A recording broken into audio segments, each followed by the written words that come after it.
Are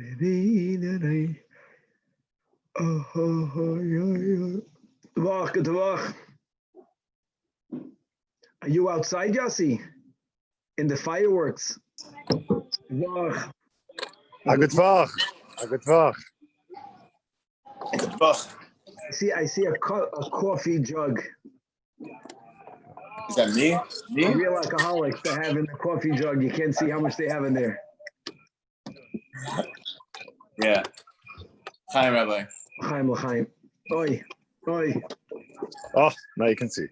Is Yossi jogging? Wo bist du? I'm in Santa Rosa, 90 minutes away. Oh, nice. What's up, Yossi? That's right. Thank you, everyone. It's my 22nd anniversary tonight. There you go. Do the math. Oh. No, tonight is Yossi Siegelman, Yossi Mayberg, and Yossi Burstyn. Correct. Birthdays. I'm talking about an anniversary. Correct. Santa Rosa sounds like you're in Brazil. Yeah, it could be. It's beautiful here. Beautiful. There's the Sashen Lavona. I don't know if you can see. I don't know what else. There we go. Oh, Chaki, you'll appreciate that.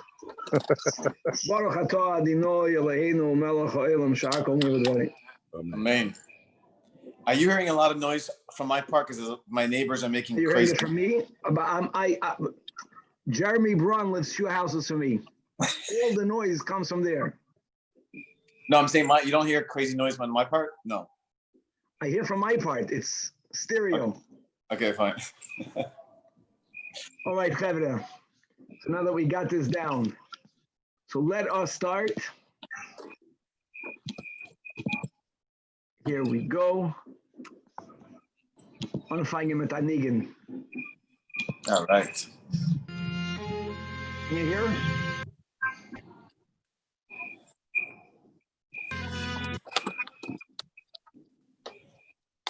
An error caused.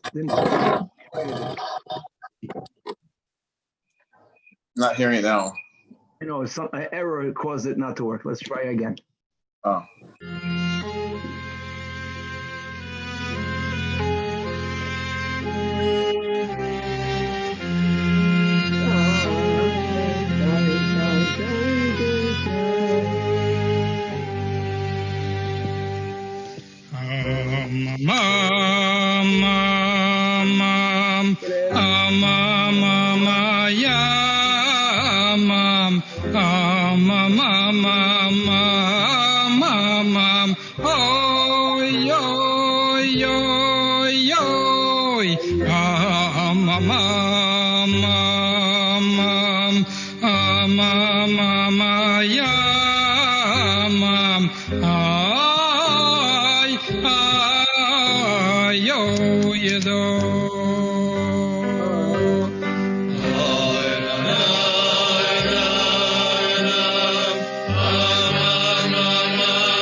L'chaim, a gute Woche, und a gut Yom Tov. Tonight is the 12th going on to the 13th. And generally, the Rebbe dafke would Farbrengen tonight. Ki yadua story, the Frierdiker Rebbe that was arrested, Tez Vav Sivan, was freed from jail on Gimel Tammuz, and he was notified Tuesday, Yud Beis Tammuz, in the region in Kostrama, as in most of Russia then, in 1927, Tuesday was the day of rest, which means that the government offices were closed on the day.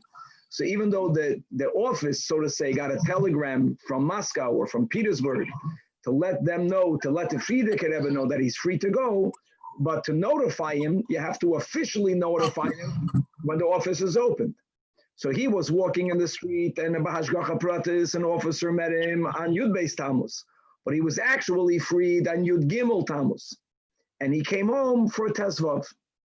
So l'chaim, and there's no doubt that there's a lot from the story that really talks to us right now, Tavshin Pei, as I'll read a little piece of the Likutei Diburim, but there's no doubt that we all need to be redeemed, and redeemed ideally means that everything will be just wonderful, right? In our context, first of all, not complaining that Baruch Hashem, things are wonderful, but they can be more wonderful, that there is a virus going around.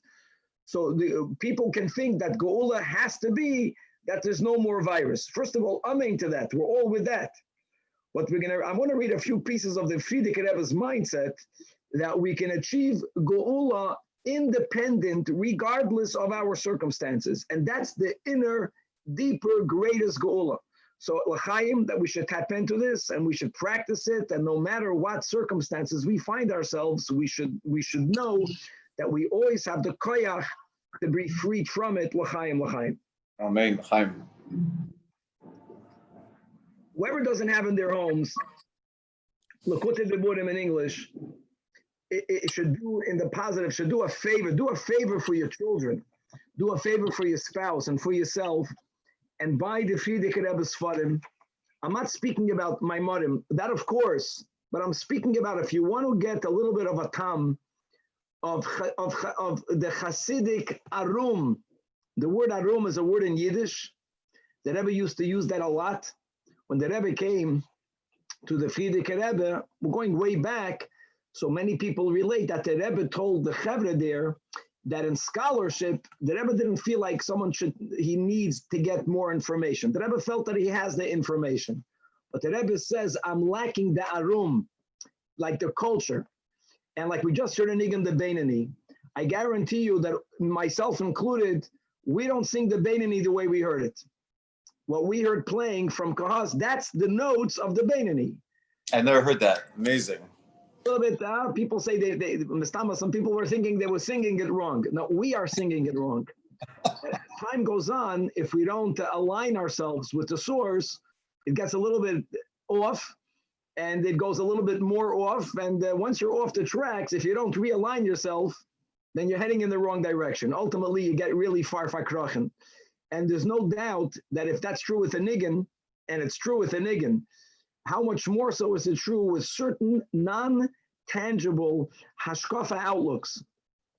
And even by us that we live in a Jewish community, and not, God forbid, them is to minimize other sectors, hashkafas. Every group has their way of thinking, their way of understanding, but there's something unique and beautiful. And we're Lubavitch, or in California, we're Chabad. We have to align ourselves with the way of thinking.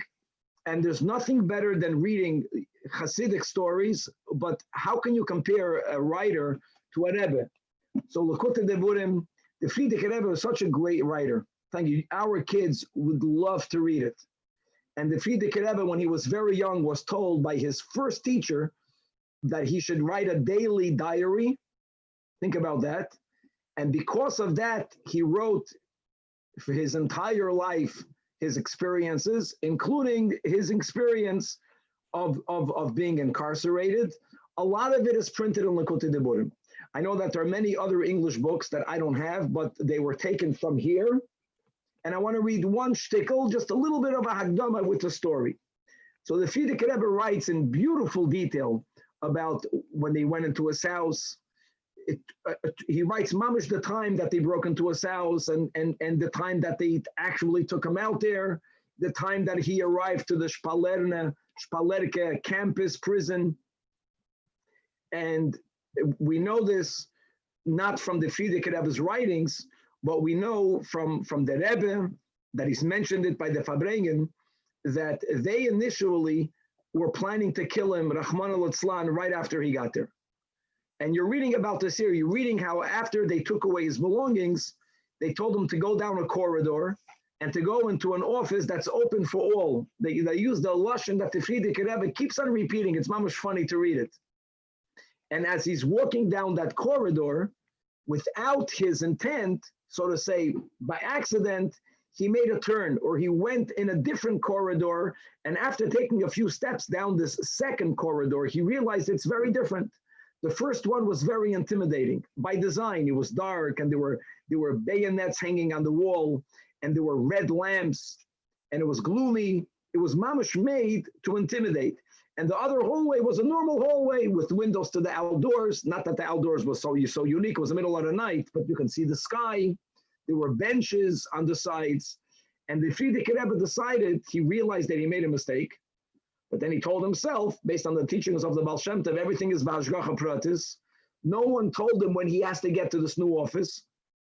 So he sat down there for a long amount of time. And what happened while he was sitting there is written in this diary. Now, what we know is that they were planning when he gets to the office to take him, God forbid him, to kill him. And Dafka, because he took his time to compose himself. During that time, we know that the Rebbe was very instrumental in letting officials outside of Russia know that the Rebbe was arrested. Don't forget that Russia, at that time in 1927, was not yet recognized by many nations. They did not recognize it because it was a bunch of, like over here, like imagine the people, the hoodlums here, imagine if they take over the White House. You don't recognize them. The Bolshevik Revolution was mamish like that. There was peasants, it was people that used might, and they killed the Tsar, and they became a government. It was a joke, and no one took them seriously. And actually, Latvia, they told the Soviets that if you will release the Rebbe, we will recognize you. Can you imagine? In other words, governments put that much pressure on the Soviets to release the Frierdiker Rebbe. By the time a few hours passed, governments knew that the Frierdiker Rebbe was arrested, and because of that, they were unable to kill him anymore because they were going to kill him and to say it was an accident. Then they were afraid of the backlash.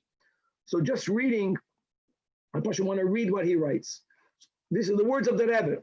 Whether unwittingly or intentionally, I do not know. So he schreibt the Rebbe. But evidently, because I was immersed in thought, or because of my confusion, the Frierdiker Rebbe is writing words that we can relate to. The Frierdiker Rebbe is not writing over here like he's a Superman, that was arrested and he was never fearful. He never implies that. Fakert. He writes it in a way that everyone can relate to this. He says, when I approached that open door, I turned into another long corridor, which branched off to the right. And he goes on, but it was whitewashed. The walls were facing the outside. There were many windows. Benches lined both walls. There were no armed guards. And as I walked, I recalled that I erred. I was meant to continue straight on to the door that was open to every prisoner. This is the lashon the Frierdiker Rebbe keeps on repeating. They told him you should go to the door that's open to every prisoner. That's the door that you enter and you never go out alive. How did I come here? Would they trump up a charge that I had transgressed by walking into a place where prisoners like myself are not allowed to go? He was thinking about that. Nevertheless, writes the Rebbe, I did not hasten to retrace my steps. I told myself that in the first instance, I would not have dared to go here. But since I'm already here, and this is the workings of divine providence, after all, I asked myself, was this detour of mine less significant than the turning over of a crushed bit of straw or a leaf driven from one side to the other? And he quotes the teachings of the Baal Shem Tov that the amount of times that a leaf twirls in the wind is all hashgacha pratis.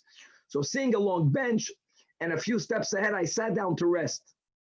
Okay. And then the Rebbe writes like this, as he sits down over there, he begins to think, what is going on in my home at this moment? This thought crushed me, knowing well the nature and the spirit of each member of my family. I was able to picture the total situation. My mother weeping, my wife ashen, brokenhearted, the forsaken feelings of my daughters, the anguish concern on the face of my son-in-law. This is the Rashag.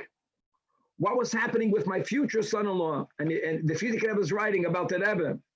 Did he make it to Chaim Lieberman? Chaim Lieberman was the Frierdiker Rebbe's secretary.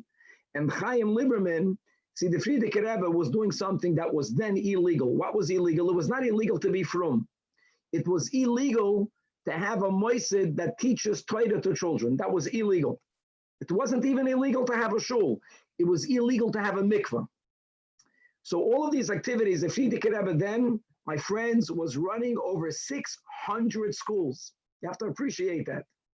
And forget about tuition. It was illegal to send your kids there. No one paid tuition. So the Frierdiker Rebbe was raising money for 600 moises. Now there was a double challenge. Number one, you have to get money. The monies were all from American Jews. The Frierdiker Rebbe acknowledged that. The Frierdiker Rebbe write the Hashgacha Pratis that all these Yidden live in America, and they supported him during all this time. There was a Dr. Rosen that he called Shoshana that would come to Moscow just from him and from the joint. He would get $40,000 a year.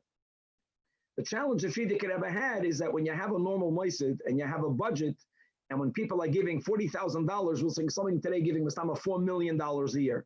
They want to see something. They want to see a budget. There wasn't a single document. Because if this would be caught, he would be in trouble. But the Frierdiker Rebbe, smart as he was, he had certain papers that he kept in the house of a secretary, Chaim Lieberman, and those papers could have incriminated him.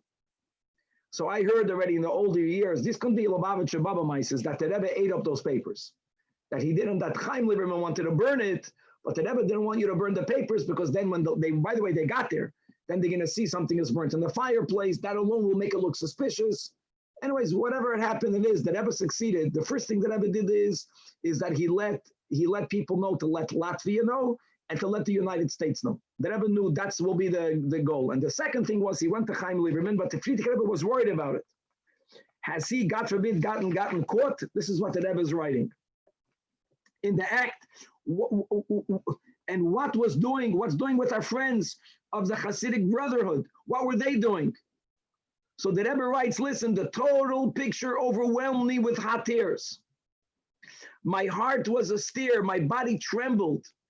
And the biggest worry of the Frierdiker Rebbe is that they got a hold of the manuscripts of the Maimorim. And listen to the words of the Rebbe. Had the manuscripts been taken away, someone was clearly taking revenge on me, etc., etc. And if all I know, he writes, they could have laid hands on the apple of my eye, the Hasidic manuscripts. You should know parenthetically when the Rebbe stood him to get out of Russia all of the ksavim, and the Rebbe used the words pidyon shavuyim. The Rebbe didn't make up these words. These are the words of the Frierdiker Rebbe. The Frierdiker Rebbe was worried about his manuscripts more than everything else. He was afraid that they got it. And if, heaven forbid, this had happened, that fact in itself is an awesome calamity. Would they imprison manuscripts too? So the Frierdiker Rebbe is writing how he was afraid, how he was worried, and then he writes, my mind lit up with a lightning flash. Enough of those thoughts. What about God, who brought all this about? After all, everything proceeds from him. He writes, it is true that I am a son and a husband and a father-in-law, loving and beloved. They are dependent on me. But the Frierdiker Rebbe says, but I am dependent on him who spoke, and the world came into being. I have done what I had to do. And the Frierdiker Rebbe begins to write, and he will do that which he willed. Now listen to the words of the Rebbe. At that moment, I left my lowly state behind me, and I ascended to heavenly heights with thoughts loftier than those who dwell in houses of clay. Thoughts of pure faith and absolute trust in the living God, and by the virtue of and the merit of my holy forebearers. And then the Frierdiker Rebbe writes that the continuation of my thoughts can only be spelled out in letters of thought. So he writes ... So it's beautiful to hear him writing how he's human, how he had a lot of fear in the beginning, and how he was, so to say, confused. But he remembered Hashgacha Pratis. He stopped rushing. He sat down. He composed himself, and that was the beauty. And he had the koyach to like he's writing that he left his lowly state behind him and he ascended to the heavenly heights. And I would say that this maybe is the biggest Farbrengen of Yud Beis Tammuz. In other words, that what God does, that God took him out, that's God's doing. But here you see that when he was in the beginning of his tzar, and the Frierdiker Rebbe understood what he was facing. Very few people that were accused, like the Frierdiker Rebbe was, walked out of there alive, and indeed they were going to kill him. And they tortured him, and he knew that. He knew that. And therefore he was human. He was filled with fear. He managed to elevate his thoughts and to connect to his emunah. And at that moment, he changed. He writes he changed. And that state of mind, he resolved that he's not going to be intimidated, that whatever they'll do to him to his body, but they're not going to touch his neshama. And he got himself in the frame of mind that got him through that terrible ordeal. So l'chaim, my friends, we should be inspired by Chag HaGeula, that there is an outer Geula and an inner Geula. The outer Geula, God has to bring about. And God willing, will bring it, and we have to daven for that. But we have to remember that even before the outer Geula, that we, especially now, we have the koyach of our Rebbe, whatever the challenge is. Baruch Hashem, some people don't find it that challenging. Some people have a lot of challenges. Parnasa, if one doesn't have it, is a huge challenge. Shalom Bayis, if one doesn't have it, is a huge challenge. And again, there are certain parts of that is up to the person to do their part. But there's always some that is beyond them. And it's scary and it's unsettling.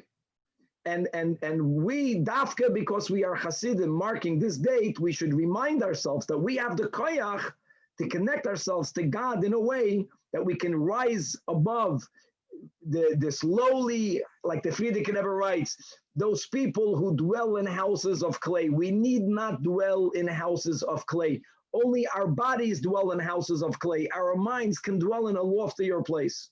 So l'chaim, that we should have the koyach, that we should realize our power to redeem ourselves, to put our minds and our hearts in a place of emunah and of bitachon, and to have the confidence that we have to have, and to feel the protection of God Almighty, and to feel redeemed. And Hashem should help us that when we take that step up, that should also be externalized, and the Eibusher should help all of us, and we should have the real Geula, l'chaim, l'chaim.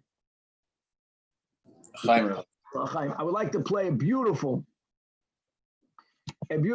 clip of the Frierdiker Rebbe. There's so many of them.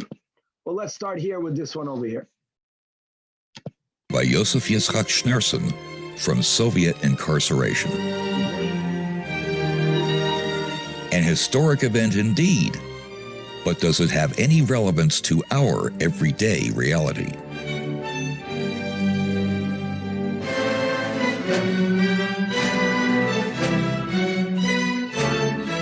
Rabbi, you can fill the screen. You can make the screen full if you want.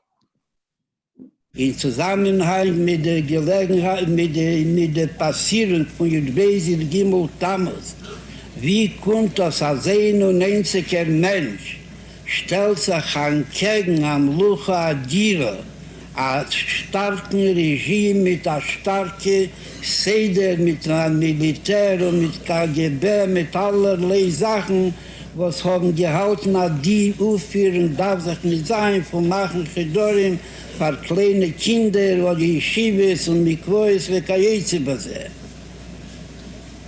Und stellt sich ein in Sakona, wo das Lechere hat sich genannt nicht in Schulchanort und Teiro, in der Endveraufruf hat das ist nicht, das hat sich entgegengestellt, ein einziger Mensch mit seiner eigenen Kirche, nur hat das getan als ein Vorsteher und als ein Schlier von der Teiro mit ihren Anweisungen auf zu verspreiten Teiro umgetun, unhebendig von Gott kleine Kinder und beschaß mir geht mit dem Keach und mit den Schliches von Teiro, geht mit der ganze jüdische Volk von allen Deres, was sie gewähren bis demut. Und von allen Deres, was sie sein noch der. Und sie alle gehen mit dem Keach, wo sie seinen Bonnen, Matem, Lashem, Lekechem. Sie seien Kinder von dem Ebersten, jeder von sie. Und alle zusammen, bis in ein Neffen von Bnei Pcheri Yisroel. Aber sie bedugma wie ein ältester Sohn, ein ältester Kind, bei der Vater, was hat damals ist verkehrt, legt sich in Seichel, also darf sich nicht und hat sich nicht was zu rechnen, mit allen Störungen, worin bei mir Nechschavu was für Archives und eine Starkheit können haben viele hunderte Millionen, legabe die Tausender Millionen von Nieden, mit seinen Neshamot, mit seinen Kindern und Kindskinder, wenn sie kommen zusammen mit der ewigen Teiro, was hat Teiro hier nichts ist, hat sich durch den einfachen Abteil, aber das hat ewige Teiro. Und echt nichts ist, hat sich euch Abteil von Loschen nicht sagen. Also kommt darüber alle Schwierigkeiten, bis wann das wird echt verstandig in Seichel, wissen die, dass es eine Anweisung von dem Ebersten, wo der Eberste ist Jedea Asidis. Und bischaß hat angesagt, dass Jid soll sich fühlen, lebt wie steht in Teiro. Und hat dabei euch angesagt, dass Chukas Elom Ledere Seichem, dass nebige Anweisung auf alle Eire Deres. Und hat dabei gewusst, dass es seiner dort und am Medine, wo dort wird sein, verbunden mit Schwierigkeiten. Und von deswegen hat das angeheißen, als zu tun, ist eine sichere Sache, als mit Sof kol Sof werden dort mit einer Eisfilm, die Male sein, mit Film, den Mebischen Srotzen, der Adra bin Asami Neifmas wird noch zukommen, wie man setzt sich bei den Ingen von Beis Gimel Tammuz, als Seif kol Seif, in der Dure drauf zugekommen. Jesser Seis, Jesser Reis, mehr Chayes und mehr Starkheit im verspreiten Teiro und Mitzvahs und Niedigkeit Bichlal in jener Medine und in alle Medines. Zweimal so viel und dreimal so viel und kam upon ihm kochen vielmal sehr viel und in einem Neffen, das wird verspreit von Tefach Amenas lehat vier, wirkt ein auf kleine Kinder, von klein Weisuf wachsen sie in einem Neffen, sie sollen werden lehat vier, sie sollen werden maschpiem und verspreiter von Tero mit zwei Seher, wenn sie wollen, haben den Nägel, der Griechen den Alter und haben die Möglichkeit zu Tondos, in Besimcha auf Tuvlevov, und das wird alles getan bei Schlocher Rabum und Flogo. Und das ist jetzt ein Entfer, ab die, was fragen, als die Schaß mit verbindet, mit kommt sich zusammen und mit verbindet sich. Von der Monnesach und der Ehre sein sich, oder das, was hat getroffen mit dem Baal Hagiulo, was in Nigal geworden bei Beis, bei Gimel Tammuz. Und hat sich in der Ruf den Klal als am meisten Hu HaYiker von jeder Zusammenkunft von Niden. Alachas kamen wir kamen von mehreren, von jeder Inje, von Chochme und Havona, darf herabkommen bei Meise Bepeil, weil sie kommen sich zugleichen, zu sein Chais und zu sein Messias Nefesh. Und jeder, was bleibt sich zusammen ineinander, mit ihnen ineinander Zustand und wissen, die seine Kirche ist auf der Ruf der Entferer, noch der Ruf, wie durchgetrotten der Weg und hat gespolten, die Finsterkeit von der Geselis gegen Terror und Mitzvah Seher und hat reingebracht dahin zu den mehr Terror wie Mitzvahs. Und wie gesagt, Gimel Tammuz und dann noch Mamscher gewesen, als nur die jüdische Gufen befinden sich in Golus, aber die Neshamot mit der Chatchile nicht gegangen in Golus, ist unter dem wird das ein durchgetrottener Weg, weil jeder in a viele Pharakoten Shebiktanen, a Poshet Shebipschutim, als soll können spalten, dem Cheshech, was ist geblieben, nur drüber ist geschehen, der Messias Nefesh von dem Baal Hagiulo, ist auch noch geblieben, Cheshech bei Elam Hazeh, Hagashmi, ist aber dort der durchgetrottene Weg und angewiesen genug der Mitteln und die Piule, durch welche wir konnten das der Griechen, als der Cheshech soll nicht verstellen, bis wann et Alaylo kayem joye, die Nacht und die Finsterkeit von Golus sollen drauf erreichen in der Mitzvah Vetero bis es hapche Chashechel in der Hero, am Kehrt Tiber mis mehapech dem Cheshech, als allein soll werden lichtig. Amen. Amen. Chavra, l'chaim, l'chaim.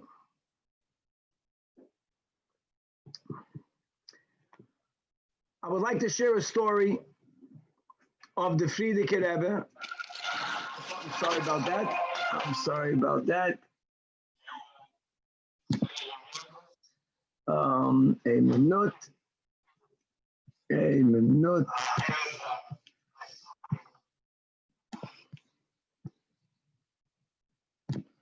All right. So here's my story, and I think it's very telling to us now.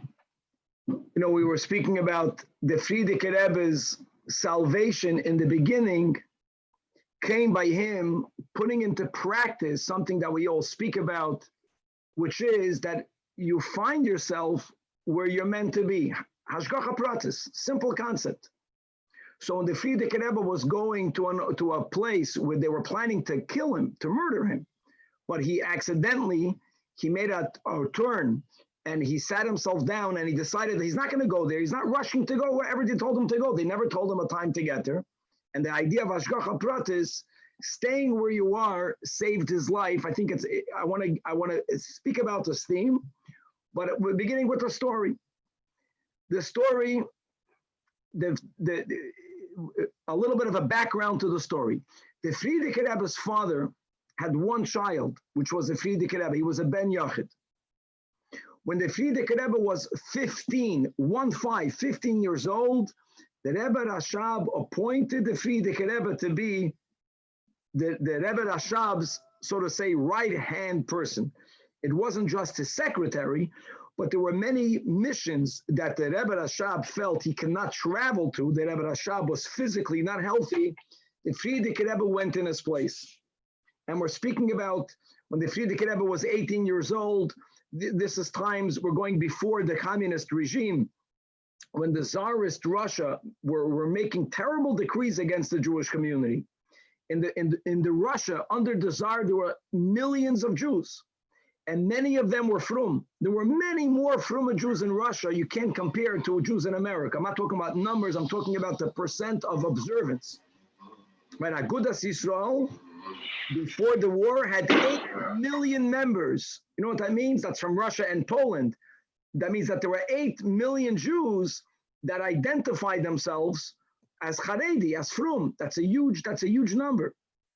And there were many communal issues. The Frierdiker Rebbe, as a teenager, he used to go there representing Lubavitch. Imagine an 18-year-old. So anyways, the Rebbe Rashab sent the Frierdiker Rebbe on a mission.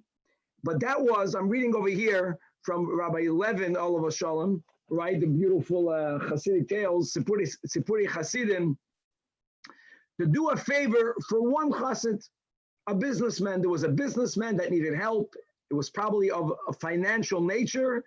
And the Frierdiker Rebbe went on behalf of his father. He helped that businessman. And when he returned to his father, I'm quoting the words of the Frierdiker Rebbe, he told him, I did everything you told me to do. And the favor to that man, I did exactly the way you said. But he used the words, I did him a favor. Right away, the Rebbe Rashab, his father told him, you're making a mistake. You did a favor to yourself, not to him. He says, God Almighty did a favor to him. And if you would not have done it, or someone else would have done it for him. And the Rebbe Rashab then said the following story. The theme of the story we heard many times, but it's a beautiful story. And he tells him that in 1888, when anti-Semitism was rampant in Russia, and there were almost governmental sanctioned pogroms, maybe they even provoked them. We don't know how much they were involved. They definitely were aware, and they did nothing to stop it. And this was a horrible thing. These pogroms spilled so much Jewish blood. So we're going back now to the times of the Rebbe Marash. This is a story that the Rebbe Rashab is telling the Frierdiker Rebbe. So my father went to Petersburg, and my father personally met, he writes, someone very high up in the government, and the Rebbe Marash convinced him that it's not good for the Tsar by having all this lawlessness go through the Jewish neighborhoods. And he agreed. And he says that he'll put a stop to it, but he asked the Rebbe Marash that to do this officially, to do this properly, he says, come back with a big, he tells him, with an impressive delegation. And this government official from the Tsar tells the Rebbe Marash, it should not only be of Orthodox Jews, it should be from all of the Jewish sectors. And he told him that you have to meet the president of the Senate. And he told him that I will guarantee that the president of the Senate, this is in year 1888, he's going to pass laws that will de facto, at least for a certain while, end the pogroms. Now you have to appreciate that there were other Jewish movements in Russia, like now in America, so-called, you have the reform movement, the conservative movement. There in Russia, it wasn't reform, but you had the maskilim. In other words, you had the people that they began the reform movement. They were people that we normally never associated with. And here, in order to stop pogroms, this person is telling the Rebbe Marash, you have to come back with a delegation with representatives from all of the segments of the Jewish people. So the Rebbe Marash came back home and he called a meeting and he called the leaders of the maskilim. And he told them about what he did. And he told them that we have a promise from so-and-so that we will succeed, but we have to come together to Petersburg, all of us together. So he says that a team of the maskilim leadership told my father these words. He's quoting that we are not lumps of wood to be moved around like pawns. If we are important in our own right, he says, then when it comes to all communal matters, you have to convene with us. He says, for your entire life, you completely ignore us. He says, now that you need our help, now we're going to go with you. We're going to go with you. If you agree from now on, you have to be mizakt in Yiddish. You have to start rechening zich. You have to start having a certain amount of respect to us, to the Enlightenment movement. That's what they told the Rebbe Marash. To which the Rebbe Marash responded that when it says in the Megillah that Mordechay told Esther that Revach v'atzola yamoid la Yehudim b'makom acher. But if you're not going to help the Yidden, va'at ubeis avich toived. So the Rebbe Marash told him that you should know that God is going to protect the Yidden in Russia, and we're going to put an end to these pogroms one way or the other. However, he told the heads of the Maskilim that this is your opportunity to do a favor to yourselves. You're not doing a favor to me. You're doing a favor to yourselves. And if you're not going to come, the Ramarash told him strongly that Va'at goes to your neshama as it is in your bodies. Ubeis avich refers to the source of your souls in Gan Eden, to the higher level of that they will all get lost. So the Rebbe Rashab tells his son, whenever you help a Yid, you should remember you are not helping the Yid. You're helping yourself. God is helping the Yid. You have the schus and the opportunity to be the shliach to help for God to help the other person. So that's a very, very healthy way of looking at things. Guys, no one is advocating not having a healthy self-esteem. We're not speaking about a person not giving themselves a healthy, wow, today was a good day, I did a mitzvah. We're not speaking about that. But everyone on their level, we should appreciate that when we have the schus to help someone else, we're helping ourselves at least as much as we're helping them, at least to understand that. Over Mela, what am I saying? I'm saying like this, that the idea of hashgacha pratis. If my neshama, and like the Rebbe Maharash says, ubeis avich, that the source of my soul in Gan Eden is waiting for me to do what? What am I meant to do? So who knows what they're meant to do? How do you know what you're meant to do? So one klal we have from the Baal Shem Tov, like the story of the Frierdiker Rebbe, that if I am living right now where I'm living, that's my mission is right over here. And true, if I would live in someplace else, I would have an opportunity to help over there, emes.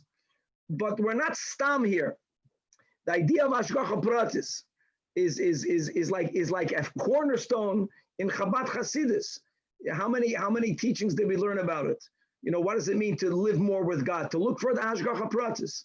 All of the hayom yoms that a businessman sees more hashgacha pratis than a person that doesn't go out into the world, and that's very important because hashgacha pratis is like it's a pillar. So God should help us that we should accept the hashgacha pratis, that we are exactly we are meant to be. This is a very important concept. And why are we here? We're not here for me. We are here to help the people around us. So Hashem should bless us that we should open our eyes and we should see the opportunities that we have. And dafke in moments of challenge, there is always more opportunities because there's different needs or there are more needs. And we should step up to the plate and we should be of greater service. And with that, we will be helping ourselves. L'chaim, l'chaim. Fine.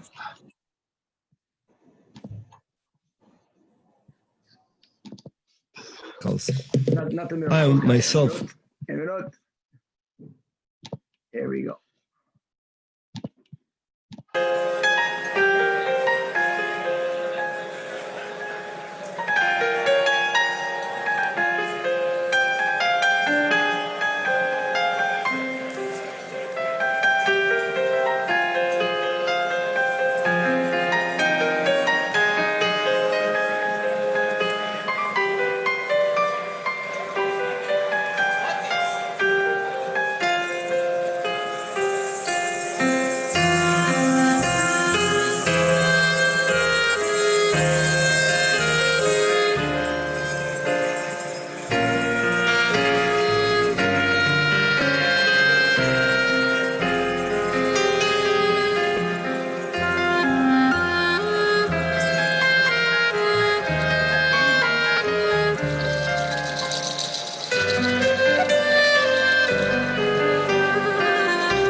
l'chaim. You know, I remember when I was growing up in yeshiva, many people would say that here's a chaim. Why are we making such a big thing about Yud Beis Tammuz?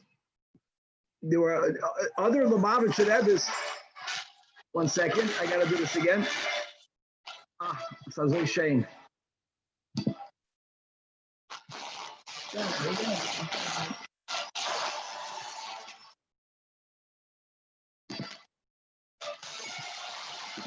Come back to you in a second. The question is, why are we making such a big to-do about Yud Beis Tammuz? The Rebbe made a big thing about Yud Beis Tammuz because it was the Rebbe's Rebbe. Why don't we make a Yom Tov for the Rebbe Rashab or for the Rebbe Marash? And why do you think that they never were in an Eis Tzara and they never had their moments of redemption? The Mistama had. That was, the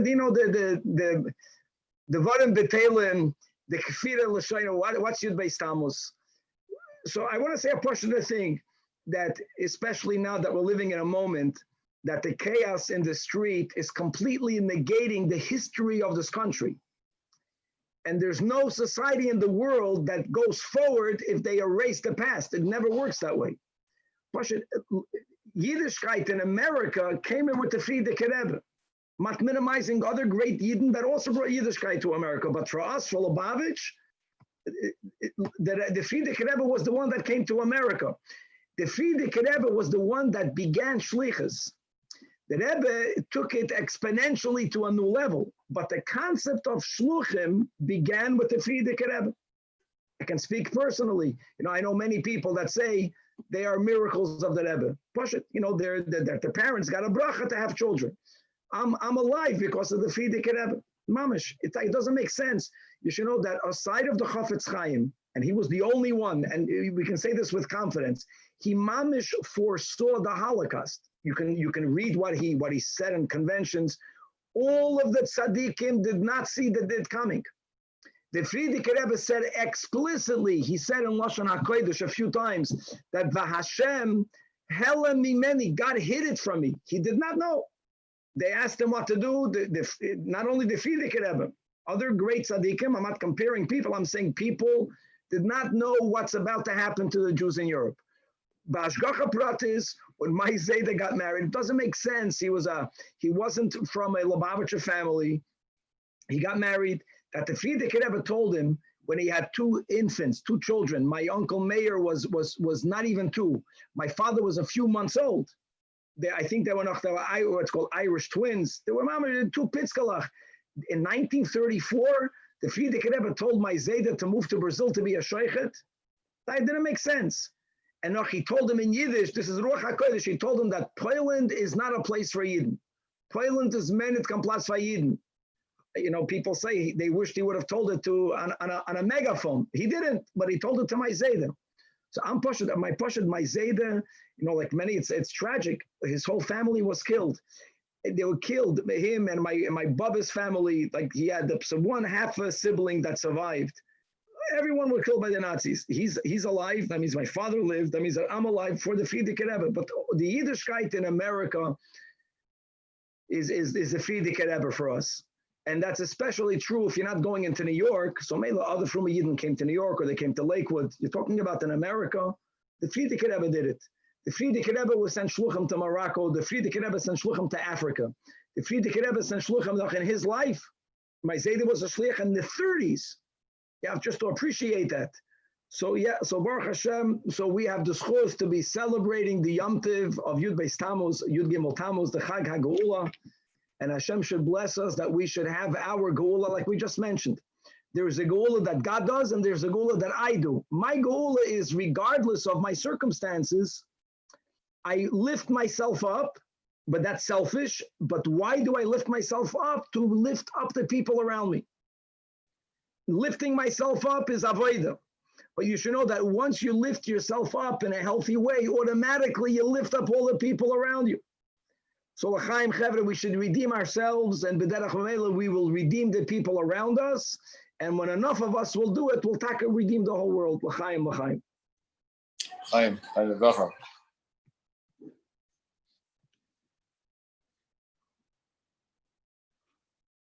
I'm going to play another beautiful clip over here. Look at the guys. Look at the Frierdiker Rebbe.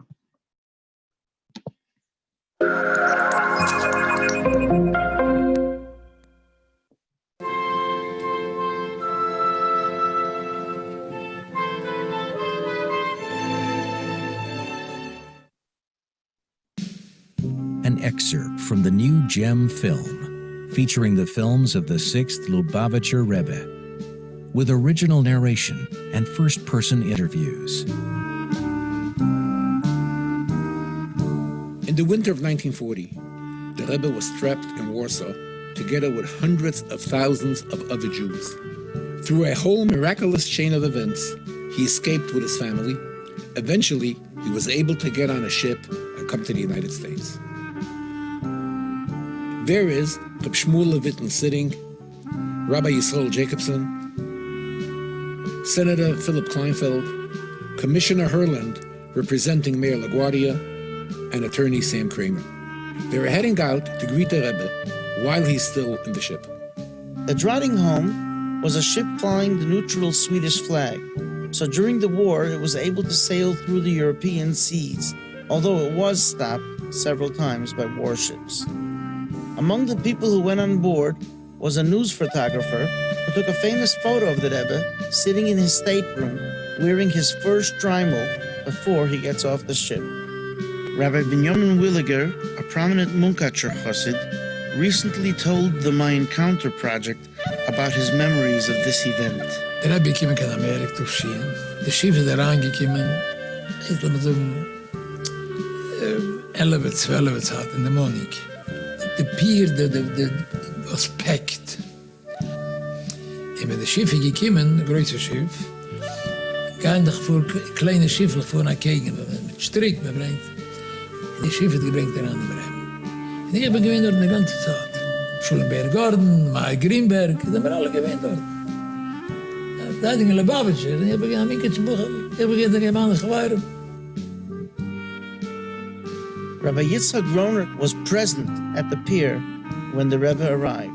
Several years ago, he shared his memories of this momentous occasion. I was a young kid. I went with my father. We went to the pier. He, of course, was very, very secure, and you couldn't get in. My father had a button, so they let him through further. We were standing on the other side of the barricade. And then I wasn't as big as I am now, so I gave a jump up. That time I was able to jump. And the Rebbe was with a streimel on, was looking. So long as I never befachet when I looked at him.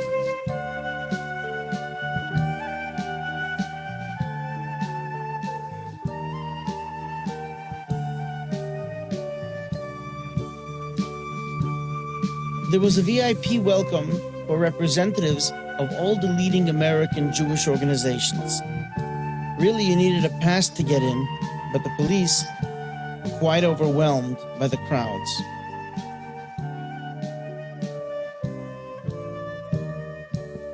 The Rebbe arrives at the Greystone Hotel, where he stayed for the next several months. He's being helped out of the car by Rabbi Shlomo Aaron Kazanovsky. Rabbi Shmuel Isaac Popek remembers that day.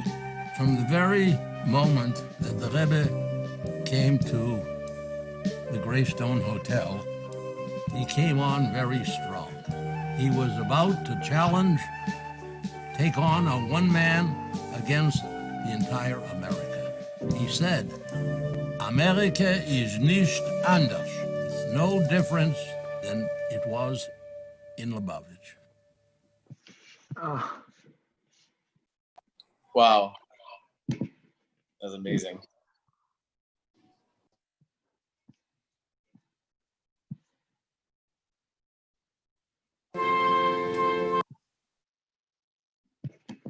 Nigun his vados.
L'chaim.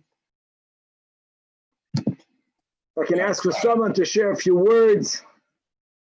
I can talk, but I talked enough. We're okay with that. Huh? We're okay with that. Zajac. Told me yesterday that the Rebbe said on L'chadaidi, so then Bay B'Shalom, that he would say B'Simcha, like on Yom Tov. Not only that he would say, the Rebbe asked all of us to say. He asked? Okay, fine. Unbelievable. Yeah, the Rebbe asked people to, if when Yud-based Tammuz is on Shabbos to, yeah. So I caught it yesterday. It was amazing. I remember whoever, did anyone go to Miami to the yeshiva? It was when I was in yeshiva over there. Listen, very different than the Rosh, very different personalities, but Rabbi Yehuda Leib Shapiro is a great Jew. He's a kol boinik. He knows everything. He knows Nigli, he knows Hasidus, and he's very much respected. I was there in yeshiva, I think it was 83, 84, 85. And Miami was the big destination for everyone in New York that went on vacation. Big destination, meaning that all of the Rosh Yeshivas went there, and different Jews from completely other groups, when they went to Miami, don't forget Yiddishkeit, like here in LA. I'm sure that going back to the 80s, I was here in yeshiva, I don't remember what was happening in the city. Yiddishkeit was not the same. It wasn't as Ha'ir ve'em b'Yisrael like it is now. Miami was the same thing. There was already a Yeshiva Gedoyla, very good for them. But Lubavitch was basically Yiddishkeit over there. So there's a I don't know if he's the Rosh Yeshiva or he is a Shoilo Meshiv. I'm not comparing them, but there's someone very high up in Torah Vadas that formed a very close relationship with Rab Leib, and he goes there whenever he goes there for the winter vacation. He Farbrengen, maybe it's Yud Shvat, our Yomim Tovim during the winter months in New York, it's too cold for him. He goes to Miami, but they came to Rab Leib because they respected him, and he always used to say that the Welt, I mean, the people that are part of the Fruma world, but not Lubavitch, initially they used to make fun of us. That we're adding Yomim Tovim. What do you mean Yom Tov? B'Simcha, you say on Yom Tov. Yom Tov, you are making up new Yom Tovs. So he said that when they told to Rab Chaim of Brisk that in Lubavitch, Yutas Kislev is Rosh Hashanah, and they were saying it cynically, so the Brisk, Rab Chaim says that they should not be cynical. He says that by us, Yom Tov is getting weaker, and by them, they're adding Yomim Tovim. He looked at it in a positive way. So that's an awesome thing. That the weaker, Yud Beis Tammuz, Yud Gimel Tammuz is Chag HaGeula. Chag HaGeula. That's what the Rebbe called it. Ad Kedei Kach, to change, the Rebbe didn't stam it lightly, to change the Nusach and the Tefilla. And that's a good thing for us. So we have the power to redeem ourselves. L'chaim. I'm sure that Chaim Morvich's last night made sure that everyone in Shul said V'simcha. Absolutely. I made an announcement. By the Sfardim, it's every week Yom Tov then. Good. Baruch Hashem. The Sfardim and Jonathan, we have a lot in common. That's a compliment to you, not to us. I didn't know it was different in the Nusach, that there wasn't Besimcha in the Chadodi and the other. You say the Nusach, yeah. By us, we say Berina. Berina is every Shabbos, and then Besimcha only if it's Yom Tov or Chalamoyed. Okay. That's a big thing because we are so careful not to touch the Siddur. You have no idea. The Siddur is written b'Nevuah. And Sheknas Sagdela were Nevi'im. So that's a big thing that the Rebbe said. I'm saying, I wonder why it says one for Yom Tov? Berina and Besimcha. That the Rebbe saying. Just Chaim, the Rebbe didn't say that. Huh? What, Jonathan? No, I'm wondering why in the other Nuschaot it says both already to begin with. Ask them. Because Sfardim are very happy people. I guess. No. There's reasons for all that. You have to learn the Siddur. I have in my house, it's called a Siddur, Sefer, Siddur Atfilas. Let me show it to you. If I can find it, it should be right over here. I have a book that's mamish amazing. Rabbi, most of the world says B'Simcha every Shabbos. For what? Including Ashkenazim and Sephardim. I'm gonna check. I wish I normally have it right over here. I have a book it's out of print, and he has like 15 commentators on every word in the davening. And I have the Sephardic and the Ashkenazic one. And I bought it when I got married. They came out. They printed every 50 years. They printed. I got it, but I'm gonna look over there to find out what's the B'Simcha, why yeah, why not. But he explains all the reasons. There's reasons for that. Rabbi, is the Frierdiker Rebbe the only Rebbe that wrote kind of a memoir in this way, where it's like a novel? I mean, a novel, but like a beautiful. Wrote more than all the Rabbeim that we have by exponentially. Correct. I'm not talking about Chassidus. I'm talking about the Likutei Diburim and the memoirs. Mamash. That there you get the ruach of Chassidus. And I'm telling you, if you don't read it, even now you read it, you have to hear like the nig and the beinani. You get off. You get off track. The ruach of the world gets to your mind. When you read that, it puts you back on the right track. It's mamash beautiful. It's nice because I heard from I think my mother told me that recently that the Frierdiker Rebbe, I don't know if he said this, that he would have loved to have been a writer, something like that. For me, that was his thing. That was his. It's almost like his. I'm not a maven, but I remember as a kid already. I remember when, especially after I moved to Brazil, and my parents wanted me to remember English, so the Lubavitcher Rebbe's memoirs is amazing. I went to a Samara Cheder. My Lubavitcher Chinuch came from those two books. It's gewaldig. And it's a hard English. I remember that also. It's a hard English. It is sophisticated. Very. Yeah. So for me, I'm saying for an 8-year-old, a 9-year-old, and they were happy. They wanted me to learn English. They said, "Go figure figure out what the word." My father says, "I don't know what it means. You have to know what it means." Yeah.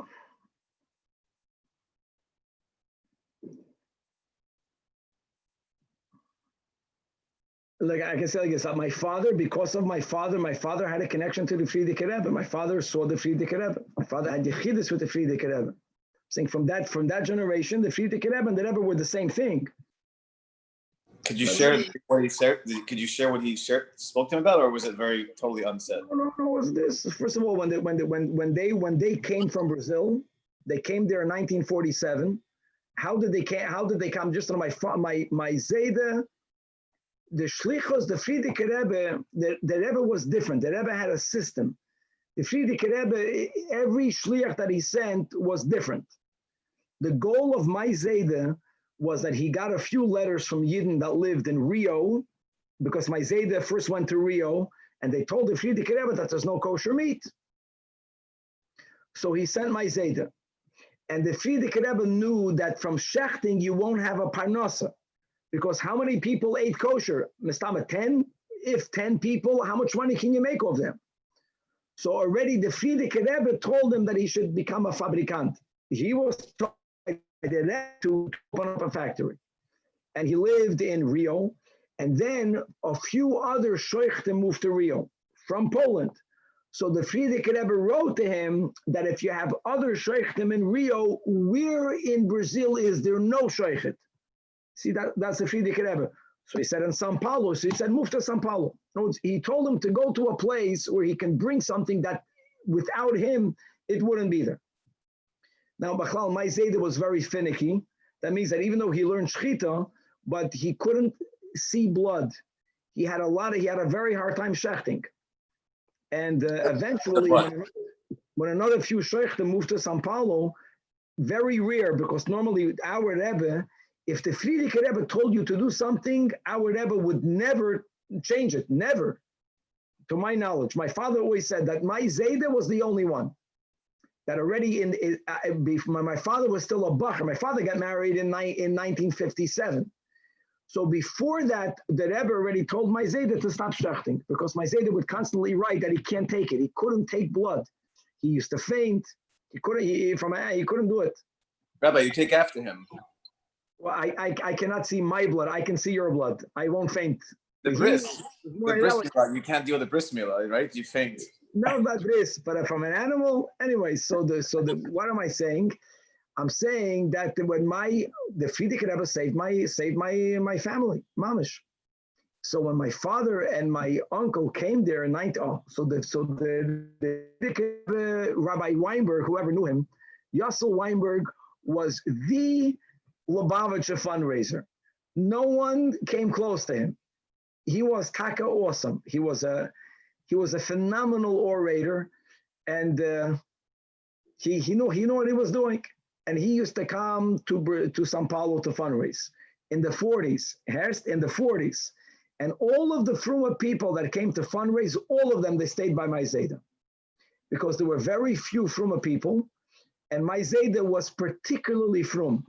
He was so frum that he did not allow my father and my uncle to go to the local Talmud Torah. Because in the local Talmud Torah, when Yidden would move from Europe to Brazil, they would be frum for 6 months, for 1 year, for 2 years, and slowly their observance went down.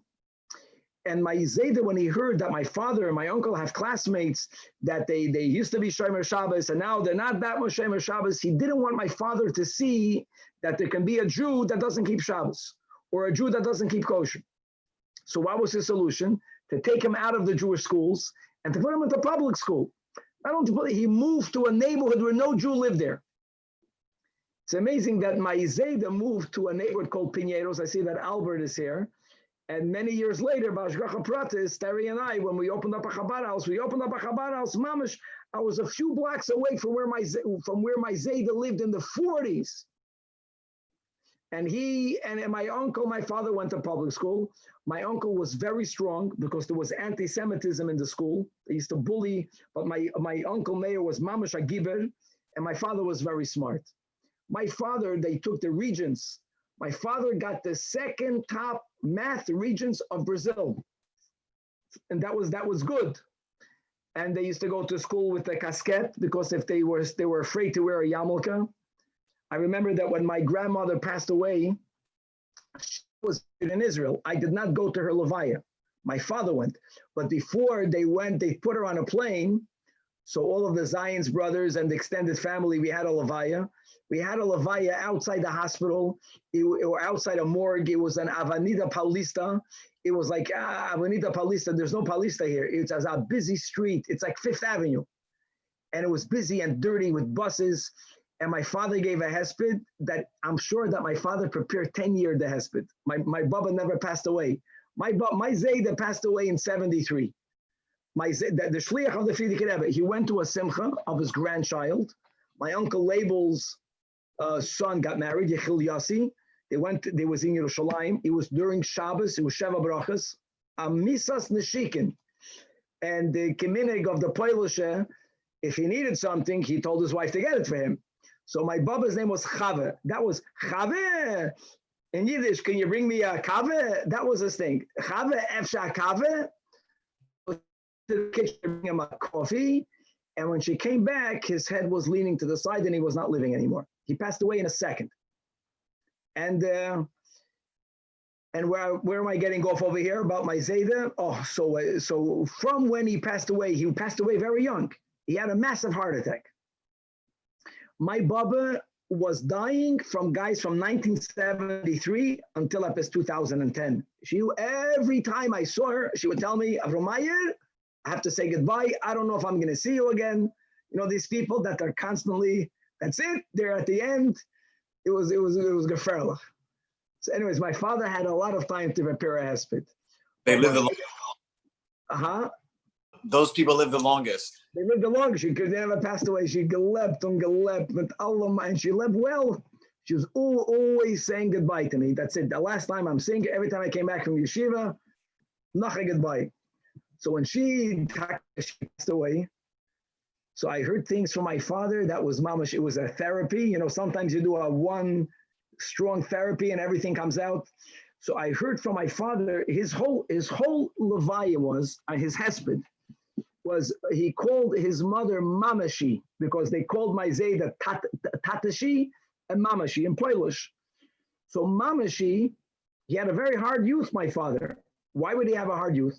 Because they needed to have Chalav Yisrael. And who do you think was the Yisrael Re'eyu? Not my Baba, not my Zayda, my father and my uncle, the oldest two kids. So from when my father was up to 6 years old, twice a week, they would wake him up 5 o'clock in the morning. And they would have to take public transportation, the Bondi, and they would go to Pinheiros. There were still cows. And there was he had a hard childhood. So I remember his hesped to his mother was, Mamashi, I forgive you. I forgive you. I'm telling you something, this was Mamash. I need therapy from his therapy. And he went by her in front of her body to speak about how everything that he went through as a child, all because for them to be frum. And Mamash, they were frum to the highest standards. My father told me that when he came to Lubavitch in 1947, he was 14 years old, he was ahead of his class. And when did he learn Torah? Shabbos Sunday, that's it. During the week, public school. But he says Shabbos Sunday, he says they learned mamish for 48 hours. They learned by day, they learned by night. He says they used to go to shul, they would eat quickly, and my Zayda would sit with his kids, and they would learn, at kadei kach, that he was advanced. Now the Meshulachim would all come by my Zayda because he was the most kosher home. My Zayda used to say, that was his line, that when Moshe Rabbeinu told Parah in Parshas Va'era, that if you're not going to send the Yidden away, Hine Sheleach Arbe Bigvolecha, Arbe, my Zayda used to say, Arebe. Moshe told Parah, if you're not going to sell the Yidden go, I'm going to send all the Rebelech to Parah, all the Meshulachim. And Parah says, if that's the case, they can go. Because that's how all the Meshulachim stayed by him. So Yossel Weinberg stayed by my Zayda. And he was very impressed with the learning of my father. My uncle, God bless him, my father was exceptional. So he used to tell my Zayda, you got to send your children to the Rebbe. And they were very young. My father was 14. And Yossi Weinberg convinced my father to send them that young. And they went with a ship. And the ship didn't go straight. The ship stopped. It took them 3 weeks to get from Sao Paulo to come to Ellis Island. Imagine, because they stopped in many places on the way. Maybe it was a cheaper ticket. And they went with Yossel Weinberg. And when my father and my uncle got there, they stayed by Moshe Pinchas Katz. They stayed there, even though there was yeshiva, and eventually there was Bedford and Dean was like the Ocean Parkway. They ended up dorming there, but for a few weeks they stayed there. And when they walked into the Frierdiker Rebbe in 1947, the Frierdiker Rebbe saw my father and my uncle, and my father says he cried so strong that his payas that he kept under his yarmulke fell out. The Frierdiker Rebbe had payas because the Frierdiker Rebbe's mother, that was also from the Gezha of the Tzemach Tzedek, but as we know, the Tzemach Tzedek, who had 7 sons, right, 5 of them left Lubavitch, and one of them, Yosef Yitzchak, after whom the Frierdiker Rebbe was named after, of Rutsk, something like that, he became like a Polish Rebbe.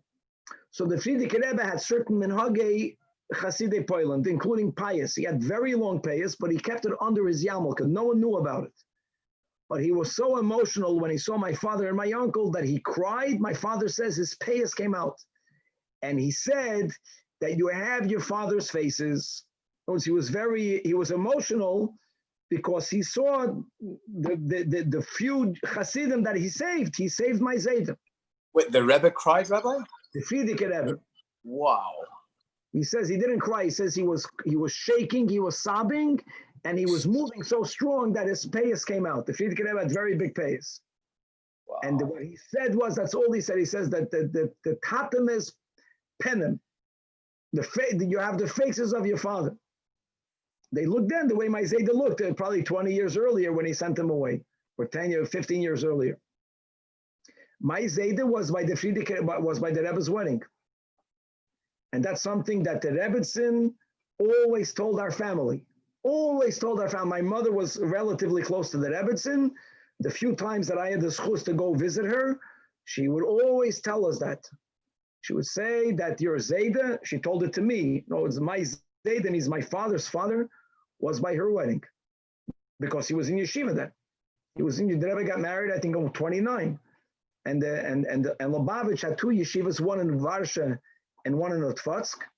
And the Rebbe's chuppah was in Varsha, and all the Bachrim were there. The fact that you knew that is very special. But the Rebbe said this. Yeah. Not that she knew that. There was a reason why she wanted us, the grandkids, to know that our Zayda, that's what she wanted. She wanted us to know that. She repeated that a few times, different times, that we went to her, that my Zayda was by her wedding. My Zayda was if you would see my Zayda right now, you would call him a Polish chassid. He was very learned. He was very wealthy, very mutzlachdik, very sharp, very angry, very, very gvura. He smiled to me the last time he saw me. He knew he's passing away. He wanted to, if I should remember that he smiled. He never knew he did not know my mother. Every time my father walked in, he would say, Tatashi, this is my wife, Rivka. Every time. His daughter, why should he have to know his daughter-in-laws? It's not modest.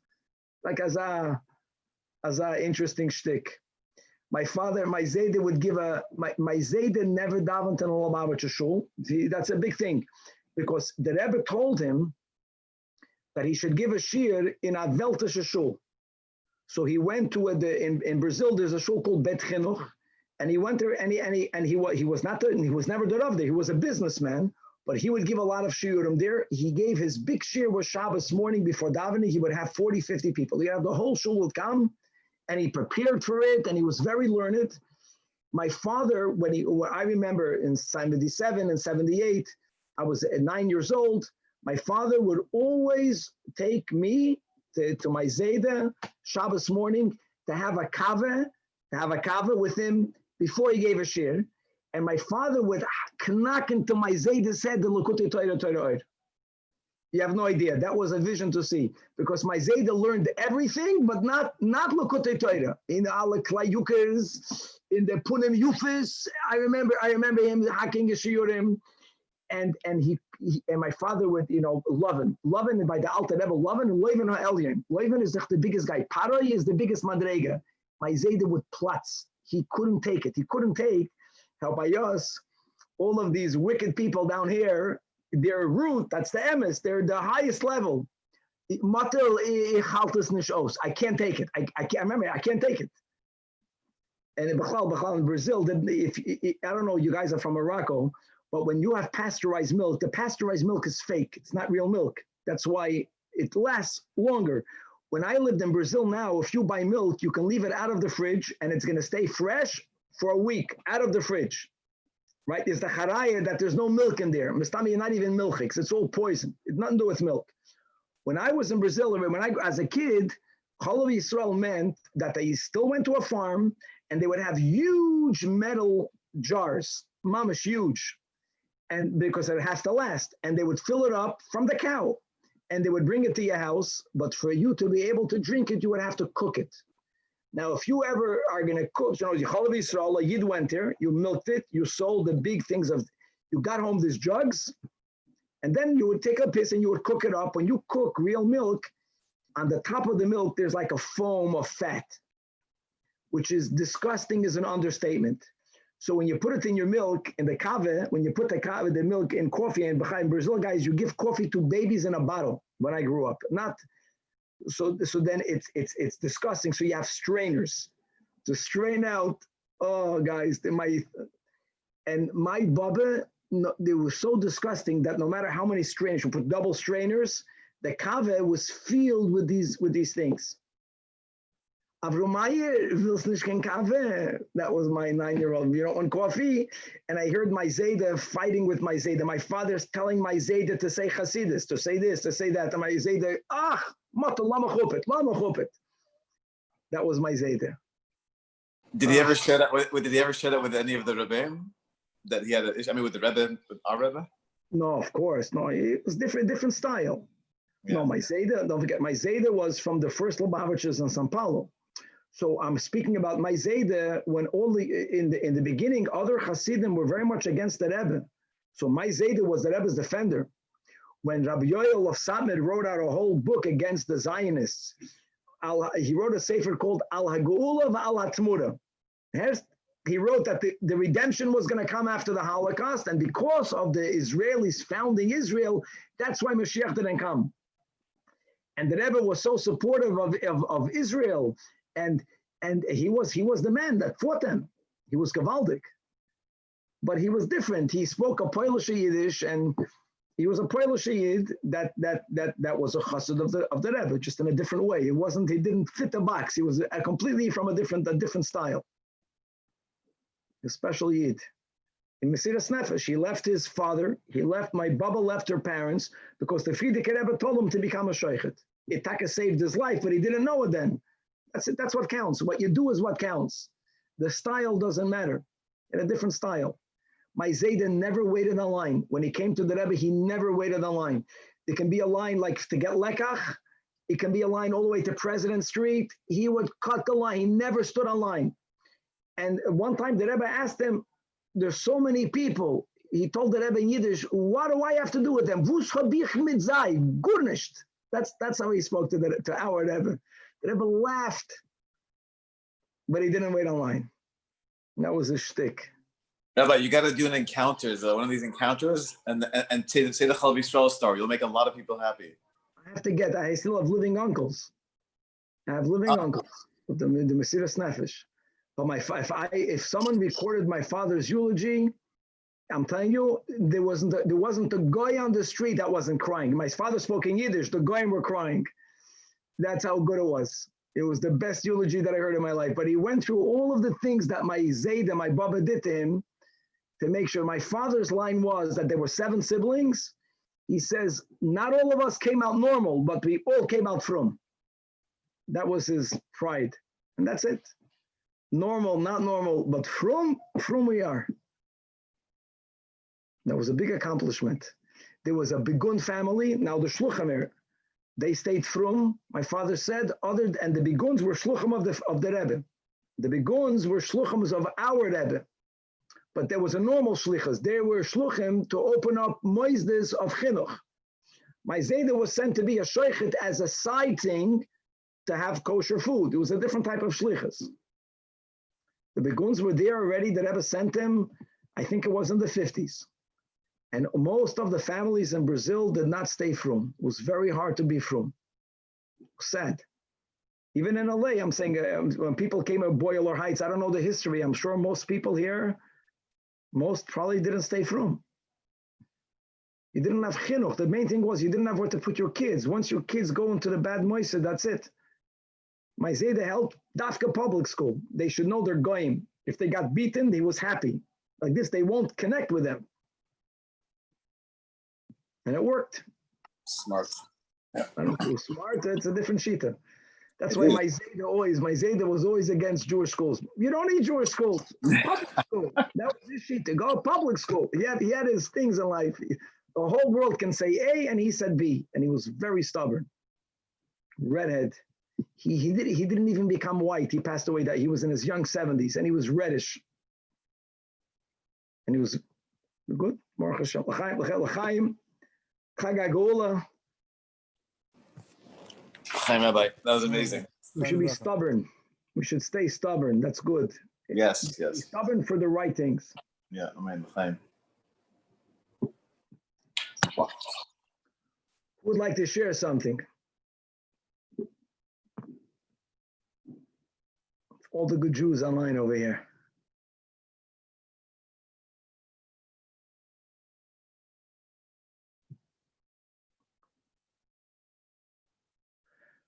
Aside of Rabbi Reichik, who in LA knew the Frierdiker Rebbe?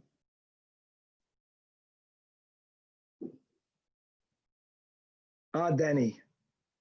No one? Who else could there be? I mean, I think how old is Abba Reichik? Was Abba Reichik? Was he born when the Frierdiker Rebbe was still here? Probably. It's not that old. I mean, the Frierdiker Rebbe passed away in 1950. Whoever was born in the 40s was here when the Frierdiker Rebbe was here. I'm sorry, Rabbi. Abba Reichik is older than the Rav? Much older than the Rav, not older. What? I didn't know that. When you don't get married, you stay long for younger, Chaki. It's not worth it. It's worth it to get married and to get old. Chaki, That's amazing. Rajic is the oldest of the Rajics of all of them, of course. I never knew that. I guess it's like insane. He looks younger than all of them. He does. It's a simple thing. When you're not married, in order to succeed, you have to be young to get married. So you stay young. Oh, right.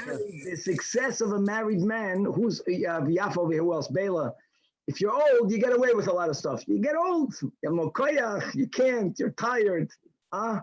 It's a whole different mindset. It's more advantageous to be old. Is it possible to be married and stay young? No.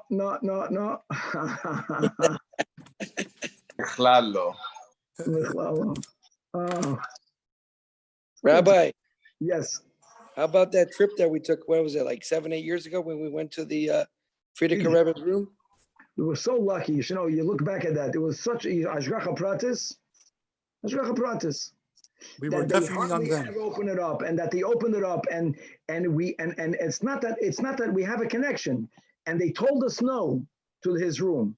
But right when we got there, just to share that we went to New York, and I remember David Abasera having a steak in some place in Manhattan and saying, you see, Lubavitch, both a balance. Ruchni and Gashmis. And I said, no, he says, no, it's good.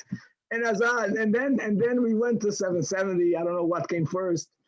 And that we got into the Frierdiker Rebbe's upstairs, that we had Perishus for, that we pre-arranged with Rabbi Levin, Shalom Bar Levin. But there was a group of Bachrim that learned a tremendous amount of my modern by heart. So for them, they opened up the Frierdiker Rebbe's Yechidus room.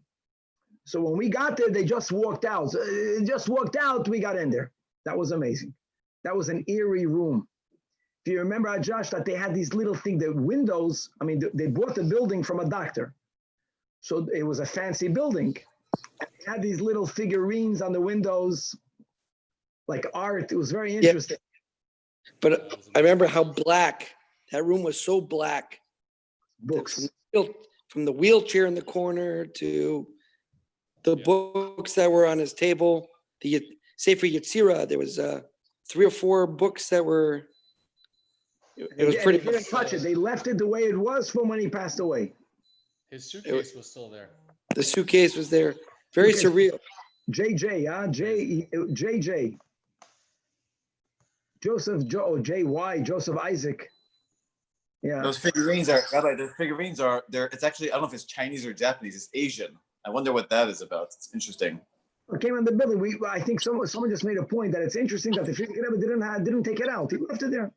Yeah, interesting. It's part of the building.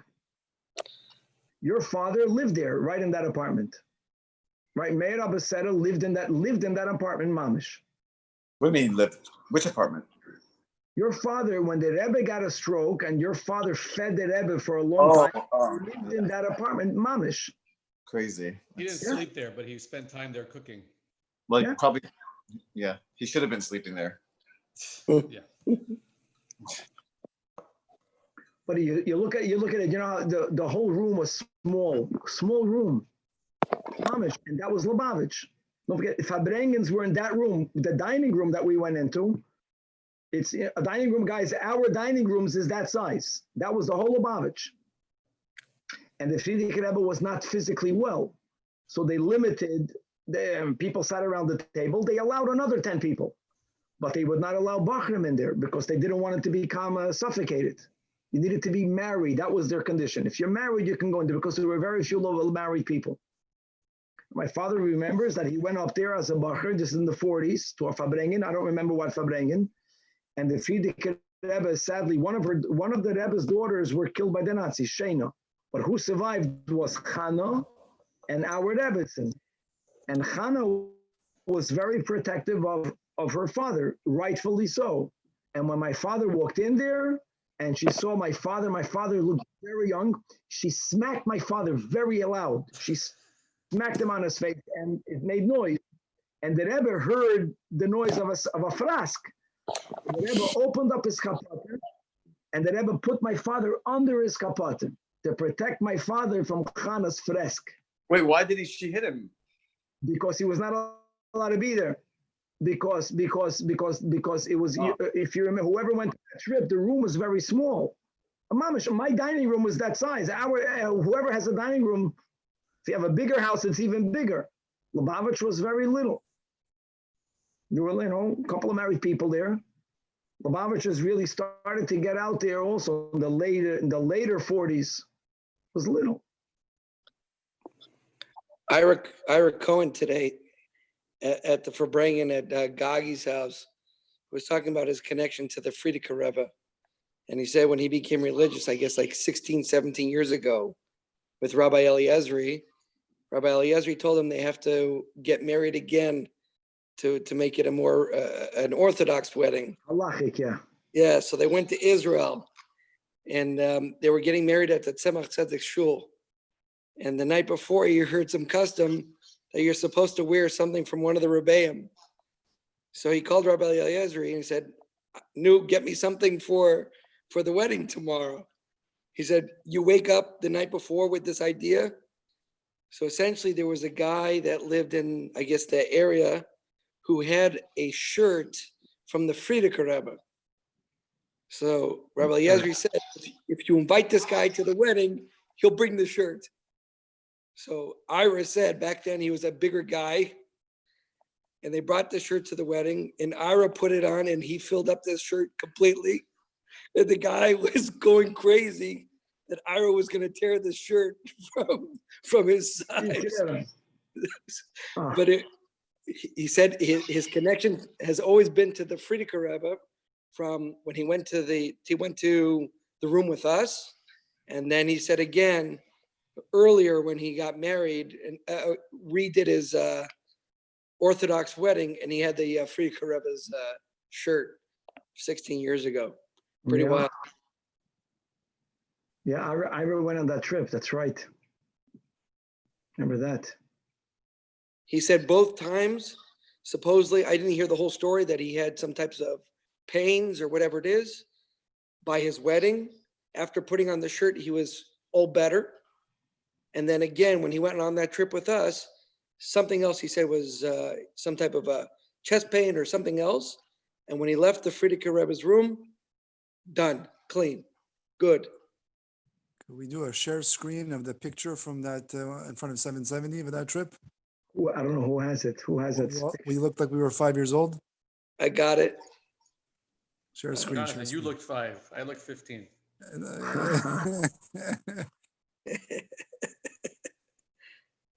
My father always used to repeat that he had a few yechidus in with the Frierdiker Rebbe.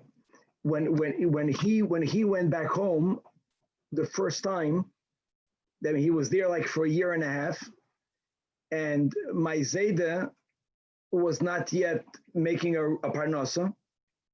Okay, guys, my Zayda moved there in the 1934. So we're going now to 1948. But he was in a very challenging financial place, but he wanted that his son should come home for Pesach.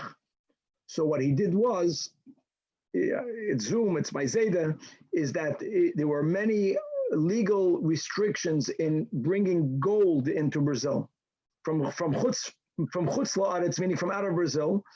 So some people gave my uncle and my father gold to bring to him. They were gonna smuggle in gold, and he was gonna, from that, cover the expense for their tickets plus. They told no one. They went into Yechidus, and the Frierdiker Rebbe Bechlal had a very difficult time speaking, and it was even harder to understand him. So one of his maskirim was Rabbi Hodenstetten. He was a very happy Jew. He was like a comedian. He was a very freilich Yid. He also became one of the Rebbe's secretaries after the Frierdiker Rebbe was no longer here physically. My father remembers that he used to have shorthand. So many times when the Rebbe dictated letters in the beginning, he was a shorthand man, and he had, these big pencils, like these Meshugana big pencils. Whenever he would walk into the Rebbe and he would feel that the Rebbe is not freilach, he would pull out one of those pencils, and it always worked. He says the Rebbe would laugh at his big pencil, and anyway, so he understood the Frierdiker Rebbe, and he would translate what the Rebbe was saying. So they went into Yechidus, which was not common. And the Frierdiker Rebbe asked my uncle and my father, what are you taking with you? Was nehmt ihr mit euch? So they understood that the Frierdiker Rebbe is asking, like, you're here in yeshiva for a year plus, what are you going back with? What are you taking with you? So my uncle says, Mam gelernt, we learned. Anyways, the Yechidus went on. When they went out, the Rebbe asked, the Rebbe was not Rebbe yet, the Rebbe asked my uncle and my father, what happened? So they told him that the Rebbe asked us, what are you taking with you? And we told him, we learned. So the Rebbe says, no. The Rebbe smiled. The Rebbe says, are you taking something not legal with you? So my uncle said, yeah, we're smuggling in gold. So the Rebbe says that they should take a big picture of the Frierdiker Rebbe, a big picture, and they should put it on top of the suitcase. So if the customs will stop them, when they're going to open up the suitcase, they're going to see a picture of the Nasi. The Rebbe says, and they're going to be filled with fear, and they'll let you pass. And exactly that happened. Wow. They got a big picture, and they put it on their suitcase, and they got in Brazil until today, and maybe in the whole world, it's random. You go green, you go where it says green, and they decide whether you have to get pulled over to the side. They got pulled over, they opened up the suitcase, they asked them, who is this? So my father says, this is the Moises, the Moshe of our generation. Ooh, the Moshe of our generation. They closed the luggage. That's what we should do. You have to have a Rebbe to tell you that you should do it for it to work. Zajac. Remember, my father used to say the story as a kid. I used to get so uncomfortable. What are you saying that you smuggled illegal? My father Bachlal couldn't care. Was smuggled illegal. The Rebbe. My father liked the fact that the Frierdiker Rebbe was down to earth. What are you taking with you? They were thinking the Rebbe was talking about Torah. The Rebbe wanted to know how did your father manage to buy you tickets? He right away understood there must be something illegal to make it affordable. And Taka, that's how it was. Well, it's not proper for a Rebbe to say, what are you smuggling? Yeah, correct. Yeah.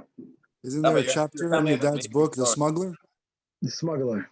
That's a chapter, exactly. I have the book. I just was reading it. Speaking of sophisticated writing, Mamish. Rabbi, are you okay with that writing? It's like a... Yes. Abyssal. Yeah. No, it chaps you. Yeah. How is it selling well, the book? I don't see it. My brother might know because it's sold through Amazon, so I don't know what's happening. But it's Rabbi. Yes. I just posted 2 pictures on the Sola chat. Were those pictures? Was that the Frierdiker Rebbe's apartment where we were? Yeah. I think it was. Yeah. Let me see if I'm getting it. Yes, I put one of Jonathan because he wanted to look young. Yeah. Yep. Wow. That's it, right? That's it. This is the room that my father got a fresken. I don't know if you have because you understand how little the room is. That this was the Farbrengen room. That's a big room. It's big. What does big mean? How many people can fit in there? 30 people? 40 people? Well, we're almost 30 people in that picture, in one of these pictures. Yeah. Yeah, I have all the pictures from that trip. Wow, Vadim, his father? Ira Cohn was on that trip. Fishman, post them, bro. Post them. He posted them, Josh. He put it on the I saw the 2, but put all the rest of them too. Josh, it's like 300 pictures. I'm not putting them all on what do you call it? Put them here. Where are you putting them? Danny, share screen them here and scroll down. If you got to pick one, put one with Jay Moore. Danny, you look better now than then. The only guy that looks better is Danny. I'm telling you. I think you're right. Jakey, baby. I think that's biased, Rabbi. No. You're going to get an Aliyah, Rabbi. You don't have to. It's okay. Look at Mendel. He looks like Simcha. Simcha looks like who's there in the back now? Is that Tully? Yeah, Tully's there. Is that my Simcha? I don't think so. That's your Simcha. That's my Simcha. Yeah. Wow. Yeah, Simcha was there. Larry Smoller was there. Swilly was there. Oh, God forgive it. I was with you guys on that trip, wasn't I? Yes, I have a picture of you sleeping there, David. Should I post it? Where was I in that room?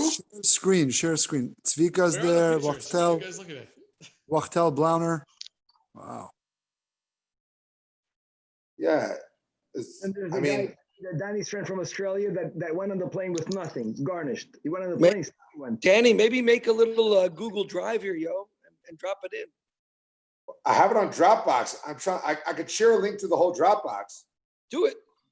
You can share just that folder, Danny. I don't see Josh with it. It's bonus. I see Shalman in the back over there.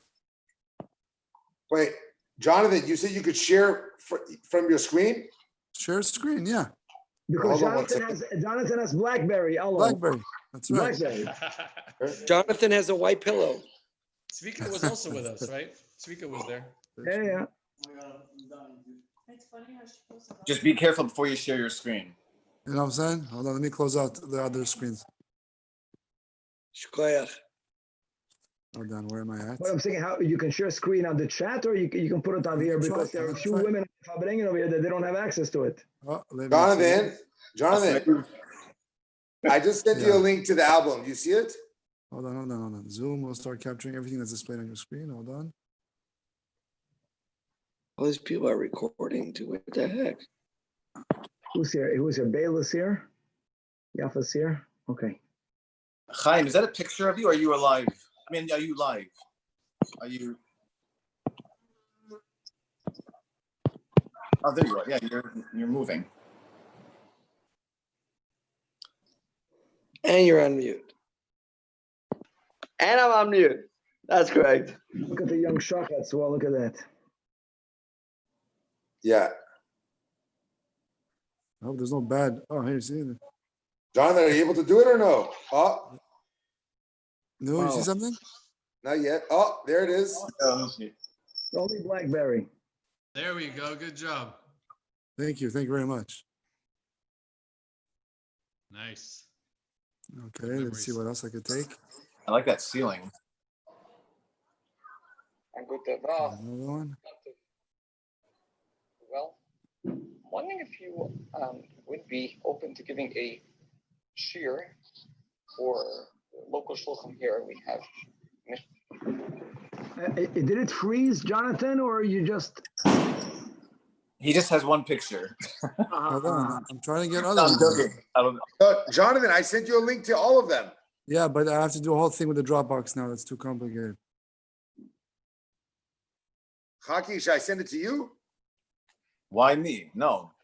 Anyone without a BlackBerry, it can be to me. Guys, you always can come back. I don't need it. You could just I see it. Just yeah. Post it somewhere. No, because the link is Dropbox, Rabbi. So Bishman, send it over here. Let me see if I can get it. okay, hold on.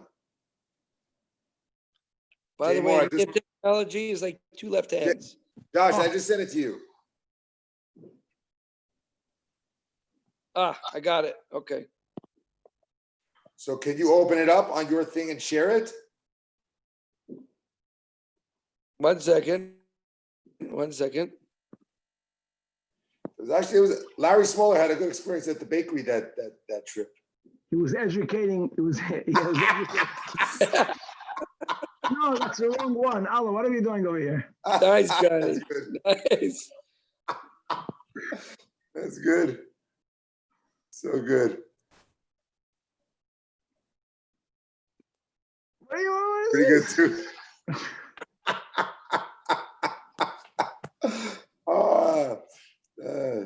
Who just did that? Is that Josh? Jonathan. Chaim.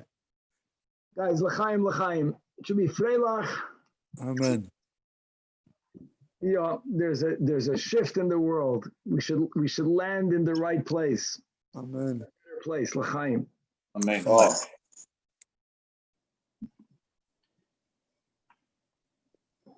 All right.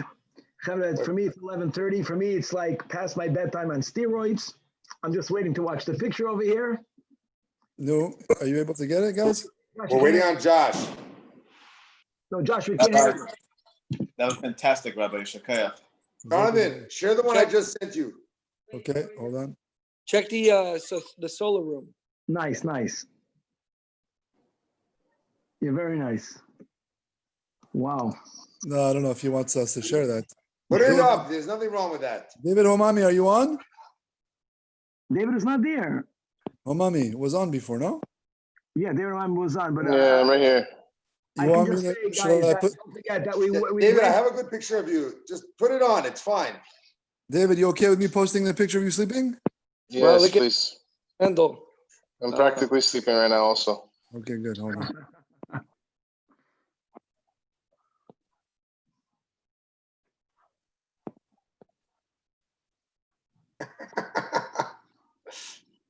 That's a black beard. That's amazing. It's a good picture right there on the Rebbe's picture on the left.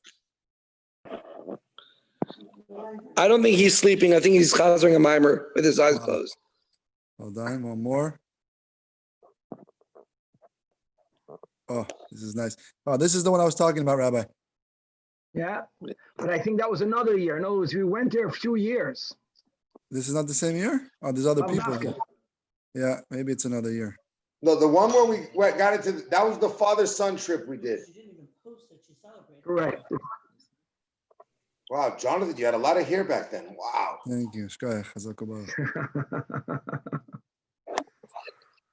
I just sent you another picture to share. Hold on. I love how this is the only one I could do. Oh, this is Rabbi. Is this Rabbi? Oh, this is the steak. Oh, T-Fusion Steakhouse. This is the steak, Rabbi. This is the steak. The rabbi doesn't look like he likes the steak. No, I couldn't get David. David was trying to convince me that this is the kavanah, that it has to be that way, to eat the best steak and like together. I just added one with lad. Is this? I see David's. I think this is the back of David's head here in this picture, telling you this, Rabbi. That was in Manhattan.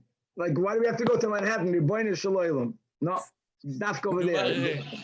The best. I don't. We went to Manhattan, or it was Flatbush, no? Yeah, it was T-Fusion in Flatbush. No, we went to Le Marais. It was Le Marais. My head. No, not on this trip. This trip was T-Fusion. I remember that, Danny. I made you the had a whole reservation. Danny, you had an itinerary for us. Do you remember? Yes, I do. I set it all up. I didn't go to that. I didn't go with you there. That was. It was the father-son trip, David. You weren't on this one. Trip, we almost got crushed to death in the Rebbe's house. That I remember. That was very dangerous. Who remembers the Farbrengen, Rabbi Patil? That was I have those pictures Jonathan, there too. You were like 12 years old there. Patil said we have to have 10 kids. That's Hasidish. Danny's the most Hasidish of all of us right now. That's right. Wow. Yeah.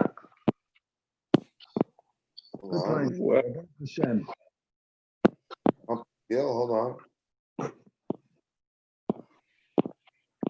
All these pictures. Oh, that's a different trip. Oh, that's Yossi Feiglin. Who's that next to David? Yossi Feiglin. Who? It's my friend from Australia. No, but this is in front of the Rebbe's house. In other words, this is fathers and sons. No. No. I don't think so. No, it's a different year. I didn't go there with you fathers and sons here. Hello, I have no sons back then. Touche. That's funny. Baruch Hashem. What else do I have?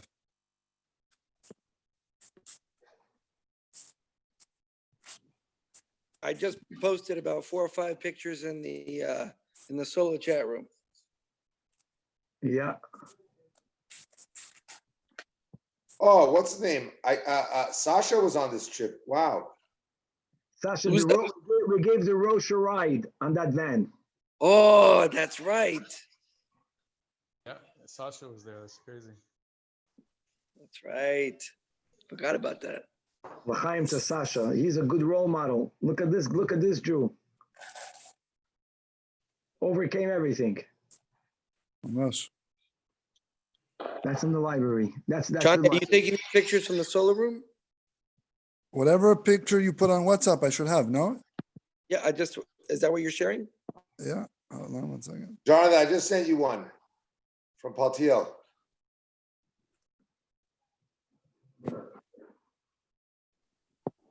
That's good. That guy. Oh, this is a good picture, Danny. Chazak. Isn't it? Ah, nice. I didn't know the rabbi drank Crown Royal. Is that Crown Royal? Wow. That's me. God Almighty. You know what? That was a calling to Chaim Morvich. Paltiel charged us $300 for that Farbrengen, I think, Rabbi. No? Yeah, so what? No, it was great. All included. He provided the food, he provided the mashka. It was a great deal. Package deal. Leave it up. I want to take a picture of this. I want to send it to Paltiel. I'll send it to you, Rabbi. Don't take a picture of that. It's good Rabbi, enough. I'll send it to you on your WhatsApp. Don't take a picture. Chaim Morvich, can you hear me, Chaim Morvich? Can you hear? Danny, you have a video, by the way, of the Farbrengen. I know you showed it to me once before. If I'm off. Chaim's gone. Chaim left. These pictures, by the way, that album that I sent to Josh Morvich, the link from Dropbox, I think that Rocky IV took those pictures. These are actually his pictures. He was on the trip. We see him on the pictures. Yeah, with his son. So and maybe he had a real camera, and he gave me them all on a CD. It sat in my desk for like 10 years. I don't think I was at that trip. You want to Did take you your have link sons? back? It was a father-son trip. I wasn't there. You can have the link back. I can have the link back. It's funny. I gave you the link so you could share it. All right, screw you. Danny, you have a video of the Farbrengen, by the way. I remember you showed it to me once. From Paltiel? Yeah. Yeah, but I don't know where that would be because it's not in this album. These are all Rocky's pictures. Anyhow. We got Crown Royal. That's the way you get what you pay for. That's the bottom line over here. That's right. Oh my God. It was a. Sorry. That's Robitussin in a bottle. That's what that is. Oh, so good. Good. Guys, L'chaim, we're starting at 6 o'clock. Guys, the Gemara is very hard tomorrow. Don't worry, you gotta come left there. L'chaim. L'chaim. Have a good week, everybody. Hatzlacha. I'm not checking out. Baruch Atah.